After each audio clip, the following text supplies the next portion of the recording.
নবম শ্রেণীর সবাইকে স্বাগত। আশা করি তোমরা ভালো আছো।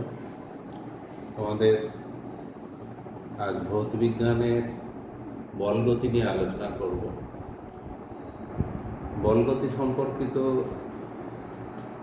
যে কোনো পার্টিকেল বা কোনো বস্তুকণা যে গতিগুলো হয়, সেই গতি কি দু তিন রকমের হয়। যে কোনো বস্তু সমবেগে চলছে, ত্বরণ নিয়ে চলে, মন্দন নিয়ে চলছে, এই যে ব্যাপারগুলো, এগুলো আমরা লেখচিত্রের সাহায্যে বর্ণনা করতে পারি।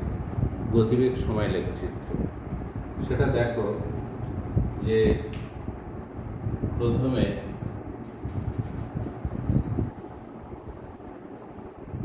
গতিবেগ এবং সময়, এইদিকে সময় নেওয়া হয় আর এদিকে গতিবেগ।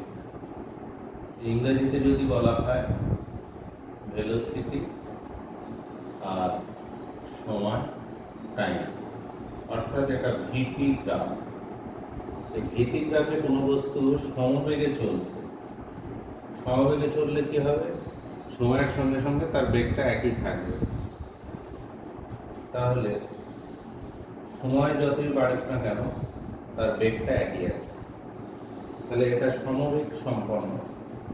এটাকে মূলবিন্দু ধরা হয় অরিজিন, এটা এক্স অ্যাক্সিস, এটা ওয়াই অ্যাক্সিস।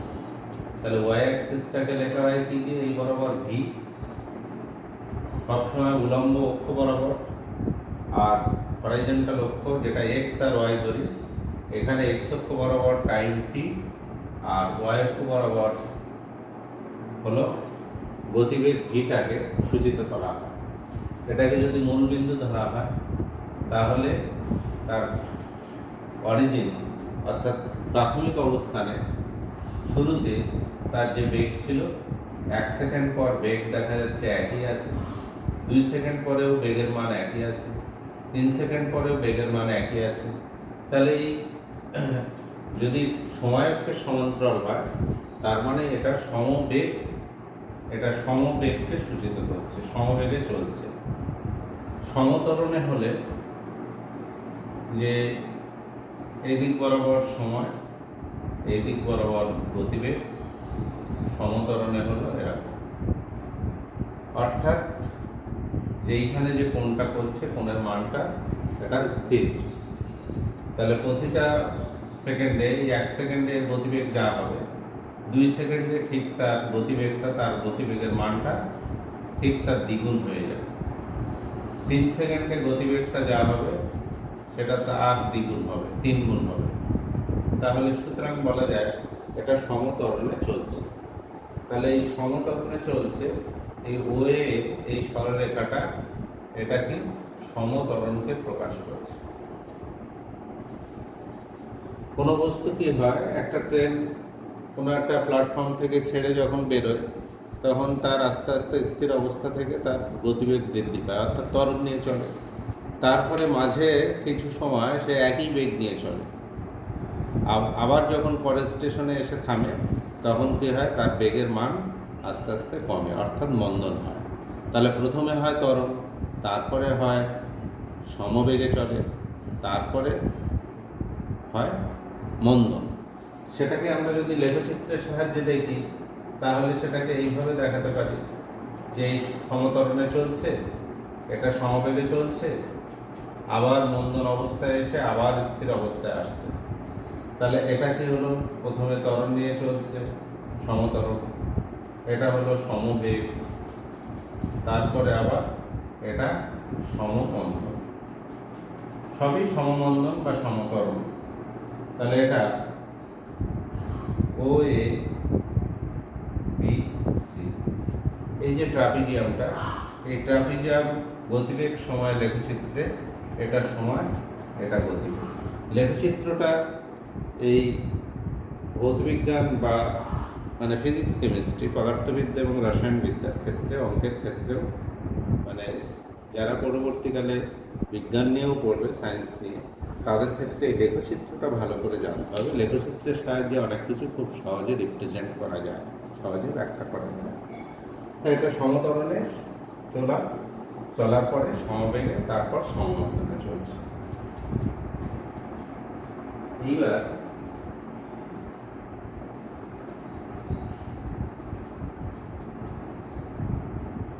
আমরা বলগতি সম্পর্কিত যে সমীকরণগুলো জানি, যে সমীকরণগুলোর সাহায্য নিয়ে আমাদের অঙ্ক করতে হয়, এখানে আজকে এগুলো বললাম, তোমাদের আলোচনা করলাম বেগ সময় লেখচিত্র। ভ্যারাইটিস লেখচিত্র আছে, আমি এই 2-3 রকম জাস্ট তোমাদের বললাম। যে এরপরে বলছি তোমাদের লেখচিত্র, যে হ্যাঁ, গাণিতিক যে কোনো সমস্যার সমাধান করতে হলে আমাদের যে সূত্রগুলো লাগে, প্রথমে হচ্ছে যদি সমবেগে চলে তাহলে অতিক্রান্ত দূরত্ব s=v। এই ভিটিটা কি? ভিটা হলো সমবেগ, সমবেগে চলছে v সমবেগ নিয়ে, তাহলে t সময় পরে অতিক্রান্ত দূরত্ব s=হবে vt। Number 2, s=হয় ut plus half at square. এগুলো তোমরা নিশ্চয়ই জানো। ইউটা হলো প্রাথমিক বেগ, তাই আরেকবার আমি তোমাদের আলোচনা করছি। প্রাথমিক বেগ, আর এটা হলো সমতরণ। তাহলে টি সময় পরে বস্তুটা কোথায় পৌঁছাবে? অতিক্রান্ত দূরত্ব s হলো অতিক্রান্ত দূরত্ব s হলো ut plus half at square. 3 number, v u plus at, এগুলো সব সমতরণ নিয়ে চলছে। u প্রাথমিক বেগে কোনো বস্তু চলছে, a সমতরণ নিয়ে, t সময় পরে তার অন্তিম বেগ হবে v। 4 নম্বর, v square u square plus 2as। আমরা এই দুটো যে সমীকরণ, এই দুটো থেকে আমরা এটা নিয়ে আসতে পারি যে v square u square plus 2as। এখানে কোনো সময় নেই, এখানে সমতরণে চলছে। এটা হচ্ছে অতিক্রান্ত দূরত্ব, u প্রাথমিক বেগ, v হলো অন্তিম বেগ। এই 4টে ফর্মুলা আমাদের খুব ভালোভাবে জেনে রাখতে হবে। আর 5 নম্বর হলো নিউটনের দ্বিতীয় সূত্র। নিউটনের দ্বিতীয় সূত্রটা হলো P = m/a। P হলো বল, P বা F দিয়ে লেখা হয়। বল ভর ইনটু ত্বরণ। এর সঙ্গে আমাদের আরেকটা জানতে হবে ভরবেগ সংরক্ষণ সূত্র। ভরবেগ সংরক্ষণ সূত্র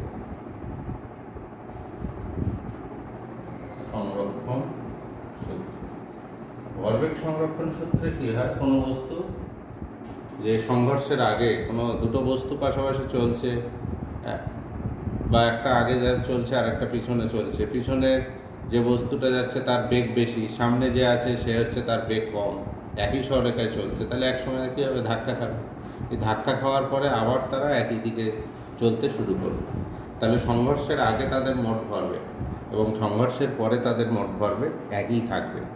অর্থাৎ যে ক্রিয়া প্রতিক্রিয়া ছাড়া যদি অন্য কোনো বল ক্রিয়া না করে, তাহলে কী হয়? মোট ভরবেগটা ধ্রুবক থাকে।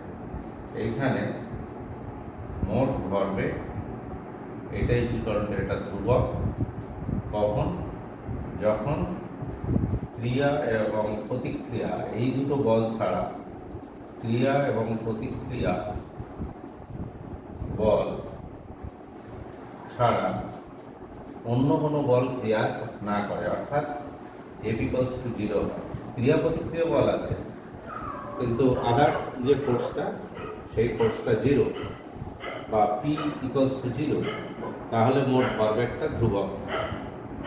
এবং এইটা আমরা প্রয়োগ করি যে একটা বন্দুক থেকে গুলি ছোড়া হচ্ছে, তাহলে গুলি ছোড়ার আগের মুহূর্তে স্থির থাকে সবাই।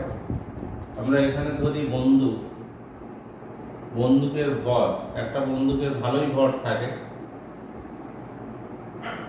তাহলে বন্দুকের ভর হলো m, আর গুলি যেটা, গুলির ভর ছোট হয় স্মল এ, বন্দুক থেকে যেই গুলি ছোড়া হলো,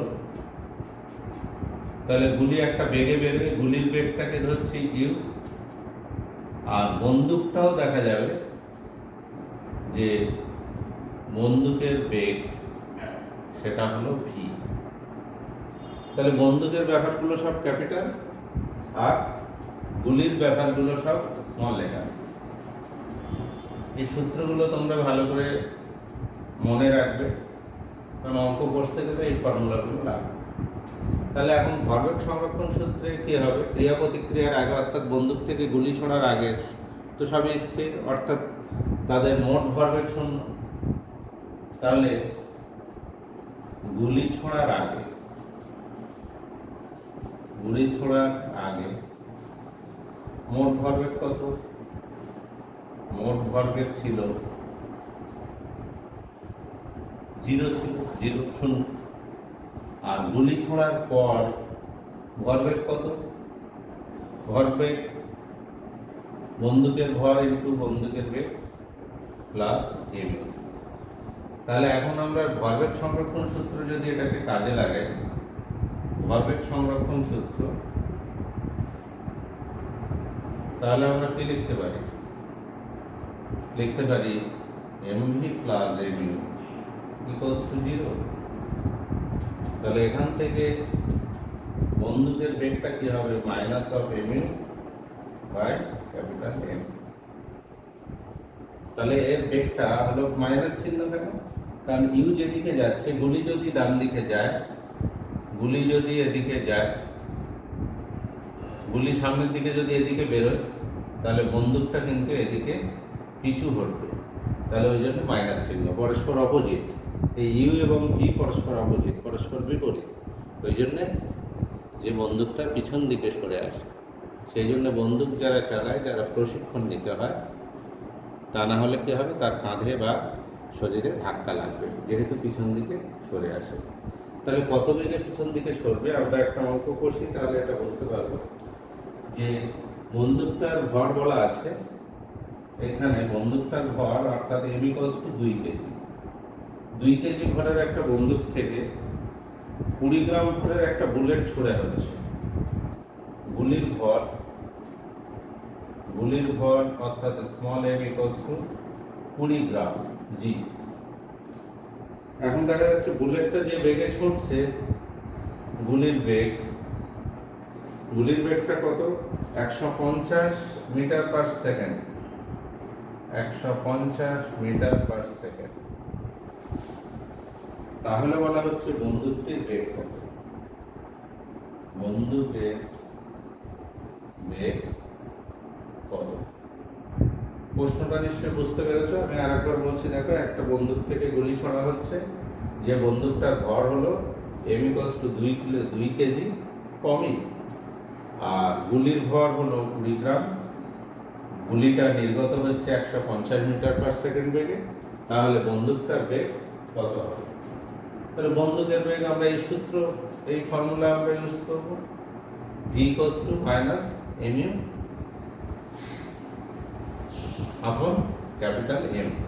তো ভরবেগ সংরক্ষণ সূত্র থেকে আমরা পেয়েছি। তাহলে এই সূত্র অনুযায়ী লিখতে পারি v equals to minus mu by capital M, minus m এর মান 2 কেজি। এবার দেখো এগুলোকে সব এক জাতীয় করতে হবে। এটা 2 কেজি স্মল m, 20 গ্রাম মানে এটাকে যদি কিলোগ্রামে করি SI ইউনিটে, তাহলে লিখতে পারি 20/1000 এত কেজি, মানে কত? 1/50 কেজি। 1/50 কেজি, 20 গ্রাম মানে 1000 দিয়ে ভাগ করতে হবে, তাহলে 1/50 কেজি। তাহলে এটা 1/50 বসায়, ইন্টু ইউ মানে 150 ডিভাইডেড বাই ক্যাপিটাল M মানে 2। এই 50 আর এই 150 কে কাটলে 3 হয়, অর্থাৎ এটা হলো -3/2। এটা মিটার পার সেকেন্ড। মাইনাস চিহ্নটা আসছে তো পরস্পর বিপরীত বোঝাতে, অর্থাৎ তার মান, বন্দুকের বেগ পিছন দিকে সরছে।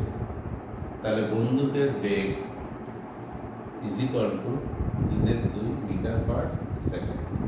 আমরা মাইনাস চিহ্ন কেন সেটা জানি, অঙ্ক কষার সময় এটা আর বসাবো না, জানি বন্দুকটা পিছন দিকে সরবে, অর্থাৎ সরাসরি এই সূত্রটা প্রয়োগ করবো, করে বন্দুকের বেগটা বের করবো।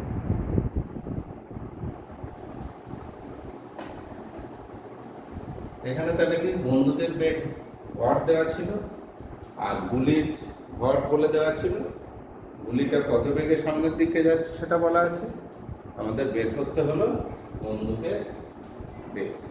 ঠিক আছে, পরের দিন তোমাদের আরও কিছু অঙ্ক করাবো, তোমরা যারা সাবস্ক্রাইব করোনি এটা